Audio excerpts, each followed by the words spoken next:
हम तो उड़ गए उड़ गए उड़ गए। आजचा शेवटचा दिवस होता आणि मी परत यायला निघालो. निघताना हॅप्पी पांडाचे मालक कार्तिक आणि सौरभ यांना भेटलो. त्यानंतर संजय ज्यांच्याकडनं बाईक रेंट केली होती त्यांना भेटलो. गोवा मैसूरनं एअरपोर्टला जाण्यासाठी मी कॅब बुक केलेली होती.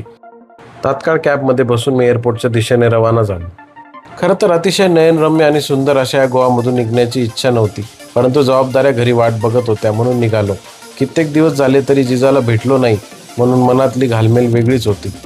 फायनली एअरपोर्टला पोहोचल्यानंतर चेक इन काउंटरकडे जायला निघालो. स्वर्गीय मनोहरजी पर्रिकर साहेब यांच्या नावाने असलेले हे एअरपोर्ट अतिशय स्वच्छ आणि सुंदर वाटत होतं. अजून वेळ होता म्हणून मी वेटिंग एरियामध्ये बसलेलो होतो.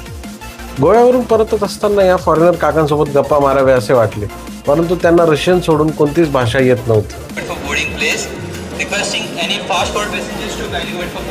भरपूर वेळानंतर फ्लाईट बोर्डिंग सुरू झाली. आपलं तिकीट स्कॅन केल्यानंतर रांगेत पुढे पुढे सरकायला लागलो आणि फ्लाईटच्या दिशेने ही वाटचाल सुरू झाली.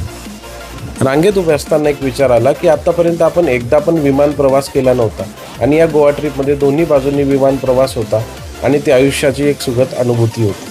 सर्व सेटल झाल्यानंतर या हवाई सुंदरींचा कार्यक्रम सुरू झाला. और मुंह ढककर सांस लेते रहे. दूसरों की सहायता करने से पहले अपना मास्क सही तरीके से पहनें. इस विमान में 8 आपातकालीन द्वार हैं, 2 सामने, 2 पीछे और 4 विंग्स के ऊपर फर्श पर लगी प्रकाशमान. समुद्र होताना आपण अथांग तर झालो, परंतु तुमची छोटीशी उडी जपून ठेवणारा माणूस कुठेतरी हरवून बसलो. म्हणूनच समुद्र होण्याच्या नादात स्वतःतला तो छोटीशी उडी मारूनही मनापासून आनंद घेणारा माणूस जपून ठेवा, कारण आयुष्याला अथांगपणा नाही तर जिवंतपणा सुंदर बनवतो.